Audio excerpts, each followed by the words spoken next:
Tiba-tiba hembusan angin jahat bertiup. Si cantik tiba-tiba merasa tangan kecilnya saja tidak cukup. Untungnya, sepasang tangan besar datang membantu. Tapi lihat ke atas. Penipu. Mendengus. Meski tamparan ini sedikit menyakitkan, tapi anak laki-laki itu merasa sangat baik. Sebab ini sudah ke-99 kalinya ia berbuat kebajikan tanpa meninggalkan nama. Lakukan saja 100 kali. Dia bisa mengubah burung pegar menjadi burung phoenix. Naik menuju keabadian. Melihat seorang lelaki tua jatuh ke tanah, pemuda itu tiba-tiba menunjukkan senyuman gembira. Kesempatan untuk menjadi abadi akhirnya datang. Lalu dia berlari menuju orang tua itu. Akibatnya kaki saya terpeleset. Aku menghancurkan biji melon di kepalaku dan mengeluarkan suara mendengung. Kemudian pemuda itu melakukan perjalanan ke zaman dahulu kala. Menjadi raja lemah dinastian. Melihat dua keindahan menakjubkan di depanku, pemuda itu hanya bisa menghela nafas. Tidak heran raja bodoh ini membunuhku 10 tahun setelah dia naik tahta. Namun siapa yang tidak bingung? Meski rasanya menyenangkan menjadi raja yang lemah, namun pemuda itu masih menganggap menjadi abadi adalah masalah besar. Jadi lelaki tua abadi dan lelaki muda itu menyebarkan akal sehat. Selama dia mati, Anda bisa kembali ke zaman modern. Tapi jangan bunuh diri. Jika tidak, Anda akan jatuh ke dalam reinkarnasi. Prajurit tidak boleh bereinkarnasi. Pria itu sedang dalam sedikit masalah. Rencana 5 tahun ke-9 yang megah. Siapa yang berani membunuhnya? Pada saat ini, penjaga wanita tiba-tiba mendatangi harta karun itu. Dikatakan bahwa Raja Zhenbei datang bersama para pemberontak. Pria itu menganggap itu menyenangkan. Kemudian ia memerintahkan rakyat membuka gerbang istana untuk menyambut para pemberontak. Penjaga wanita itu benar-benar bingung. Dia curiga kepala kaisar ditendang oleh seekor keledai. Ia justru berinisiatif menyapa para pemberontak. Melihat Raja Zhenbei enggan mengambil tindakan, pemuda itu juga berusaha keras untuk merangsang orang lain. Apakah kamu lupa bagaimana aku bermain dengan istrimu? Raja Zhenbei sangat marah hingga dia hampir mati. Namun Raja Zhenbei, yang pada dasarnya curiga, tidak berani bertindak gegabah. Meskipun raja bodoh ini tidak bermoral dan boros, tapi otakku tidak bodoh. Raja Zhenbei curiga kaisar sedang memasang jebakan untuknya. Kami harus memikirkannya dalam jangka panjang. Jadi dia memimpin tentara keluar istana lagi. Anak laki-laki itu tercengang. Yang mulia bijaksana. Yang mulia pasti sudah menyebutkannya. Saya kira sebelumnya saya curiga pada Wang. Jadi saya sengaja memaparkan strategi kota kosong ini. Kencing. Melihat para pemberontak tidak berani menyerangnya, jadi pemuda itu kembali fokus pada pedang di tangan penjaga wanita. Penjaga wanita itu bergegas maju sebelum dia sempat bereaksi. Bukan saja dia tidak mati, sebaliknya, dia memeluk penjaga wanita itu erat-erat. Saya terlalu khawatir tentang pendamping wanita. Tidak tahu? Yang mulia, apa yang akan Anda lakukan terhadap saya? Bagus. Sore harinya, pemuda itu kembali ke istana ratu. Pelayan yang kebetulan bertemu ratu membius teh tersebut. Anak laki-laki itu sangat bersemangat. 5 tahun setelah naik tahta, saya tidak pernah menyukai ratu. Ratu ini pasti membencinya sampai mati. Lalu saya pura-pura tidak tahu kalau di dalam teh itu ada obatnya. Minta pelayan untuk membawakanmu teh. Ternyata itu sama sekali bukan racun. Ini adalah tonik yang menenangkan pikiran dan menyegarkan pikiran. Anak laki-laki itu tercengang. Melihat tidak ada seorang pun yang berani membunuhnya di halaman istana. Maka pemuda itu datang ke swasta bersama pengawal perempuannya. Saya pikir orang-orang ini pasti akan membencinya sampai mati. Raja bodoh ini harus memiliki kesadaran untuk membunuhnya. Biarkan aku.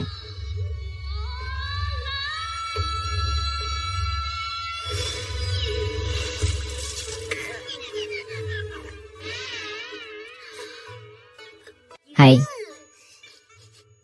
Apa ini? Mengapa baunya sangat menyengat? Laporkan kembali kepada Yang Mulia untuk buang air kecil.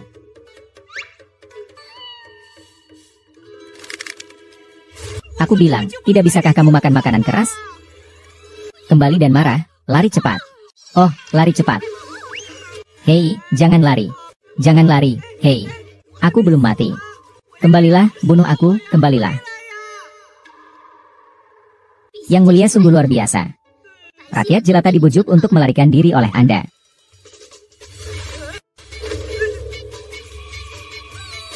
Apa yang akan kamu lakukan padaku? Jangan main-main. Yang Mulia, terlalu berbahaya bagi Anda untuk mengenakan jubah naga ini. Cepat pakai seragam pengemis ini. Dengan cara ini tidak ada yang akan mengenali Anda. Hei, kenapa kamu tidak mengganti bajumu? Bagaimana kamu bisa membunuhku? Kenapa kamu datang kepadaku seperti ini? Seseorang akan datang. Selesai. Dia bahkan melemparkan jubah nagaku ke dalam air. Sepertinya jika ingin mati, kamu harus menyingkirkan pria menyebalkan ini. Membantu. Hei, aku, hei. Hahaha. Teriak saja. Tidak ada yang akan datang menyelamatkanmu meskipun tenggorokanmu patah. Jika bukan untuk memancing, saya bisa memperbaiki sampah seperti milik Anda hanya dengan 1 jari. Saudara, hari ini kami telah mendapat untung. Saya sudah lama tidak bertemu dengan kecantikan kecil Kinye ini. Biarkan Kinye memberi saya kesempatan untuk mencobanya. Siapa yang melemparkanku? Mungkin sebaiknya ku beritahukan padamu. Saya emas dan merah. Yang mulia, kita belum keluar dari bahaya. Semakin sedikit orang yang mengetahui identitas Anda, semakin baik. Cobalah untuk tidak berkonflik dengan mereka. Raja apa? Hari Kaisar. Lang Lang Qian Kun. Beraninya kamu memperkosa gadis sipil? Kamu adalah anjing yang pemberani. Pengemis yang bau. Di rumah Feng Tian, saya adalah Kaisar. Anda tidak keluar untuk menanyakannya. Apa yang akan terjadi jika kamu melawanku? Keponakan saya ada di sini. Saya benar-benar tidak tahu. Mengapa Anda tidak memberitahu saya konsekuensi menyinggung Anda? Kematian tertentu. Pria itu bersemangat. Sekarang dia tidak bisa mengungkapkan identitasnya sebagai Kaisar. Temukan saja cara untuk membuat marah generasi kedua yang kaya di depan Anda. Maka jalan menuju keabadian akan stabil. Jadi ada beberapa pengeras suara di sana. Kalahkan orang kaya generasi kedua sampai pusing. Generasi kedua yang kaya sangat marah. Bahkan seorang pengemis pun berani menyentuhnya. Jadi saya menghunus pisau saya dan ingin membunuh orang itu. Namun dia dipukul hingga berlutut oleh penjaga wanita tersebut. Melihat penjaga wanita itu adalah seorang master. Generasi kedua yang kaya tidak berani melakukan kesalahan. Hanya bisa lari dengan putus asa. Pemuda itu menyadari bahwa setiap kali penjaga wanitalah yang merusak perbuatan baiknya. Jadi aku meminta pengawal wanita itu untuk kembali ke istana dulu. Namun penjaga wanita itu menolak untuk menyetujuinya. Mengatakan itu adalah tugasnya untuk melindungi Kaisar. Karena ia menemukan bahwa gadis desa ini tidak hanya memiliki temperamen yang mulia, tetapi juga memiliki temperamen yang mulia. Dan ringan di kakinya. Sekilas dia tampak seperti seorang master. Namun dia sengaja berpura-pura lemah. Pasti ada sesuatu yang salah. Pemuda itu menjadi semakin bersemangat saat mendengar ini. Jika gadis ini ada di sini untuk membunuhku, bukankah itu lebih mudah? Jadi dia berbohong bahwa dia kehilangan ikat pinggangnya saat dia berganti pakaian tadi. Minta penjaga wanita untuk menemukannya secepatnya.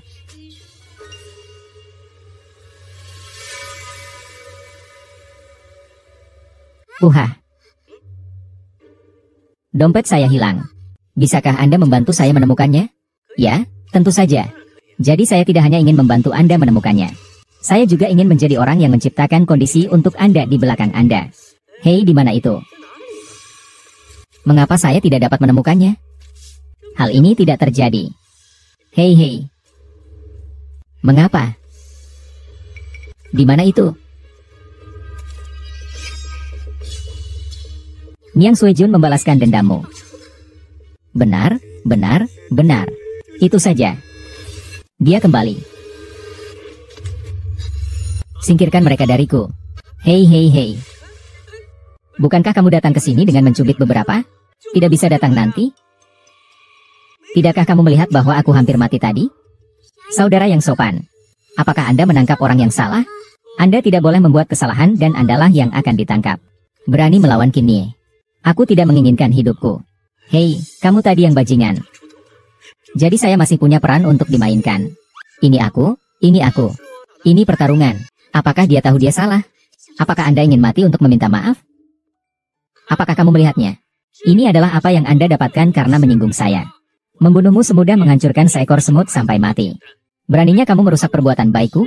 Seret dia ke bawah dengan cepat dan bunuh dia. Ya, bantu aku dengan cepat. Cepat seret aku ke bawah dan pancung kepalaku. Selamat tinggal. Si cantik kecil, kamu membuatku merasa tertekan. Bagaimana kalau aku menyerahkan kecantikan kecil ini kepadamu sebagai selirmu?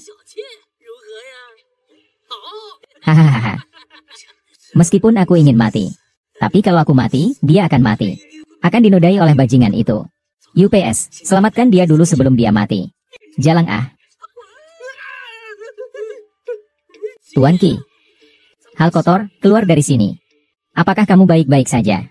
Tidak apa-apa, kenapa kamu masih di sini? Anda sudah selesai.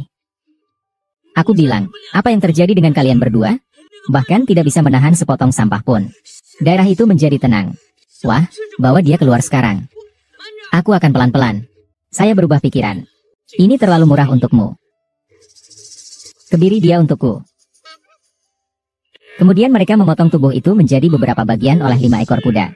Kamu berani. Ini. Betapa menyakitkannya ini, hehehe. Takut. Terlambat. Lepaskan dan lihat apa ini.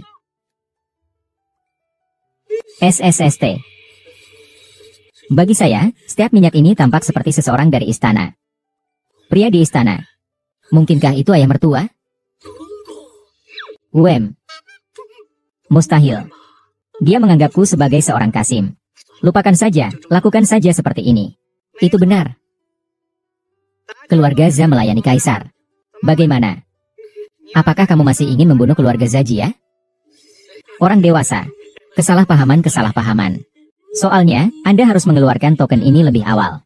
Saya kira semuanya baik-baik saja. Cukup kenal satu sama lain. Apakah kasus ini harus dibuka kembali? Kasus apa? Tidak ada kasus. Haha. Anjing Kim Xiao ini mengandalkan tenaga manusia. Pemerkosaan wanita. Anda adalah hakim daerah. Apakah kamu tidak peduli? Bukankah benar dia bukanlah raja yang bodoh?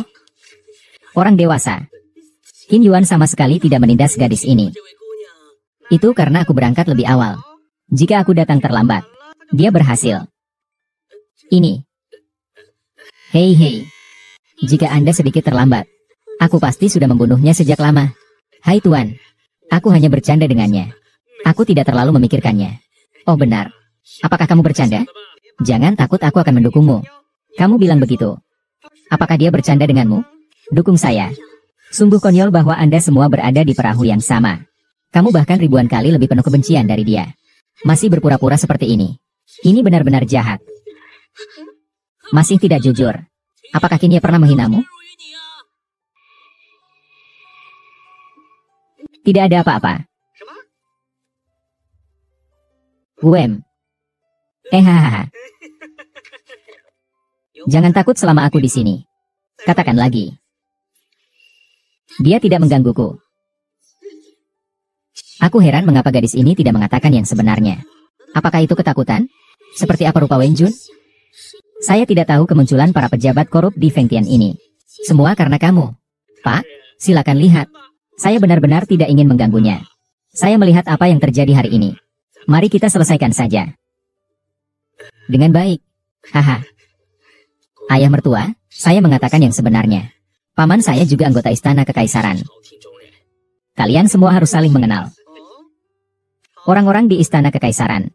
Haha, aku juga mengetahuinya. Hahaha ya. Apa gunanya mengenal satu sama lain? Sekalipun Raja Surga datang dan melakukan kejahatan. Dosa yang sama seperti orang awam. Guanjun salah naskah kan? Apakah ini kata-katanya? Ataukah dia tidak seburuk yang dikatakan legenda?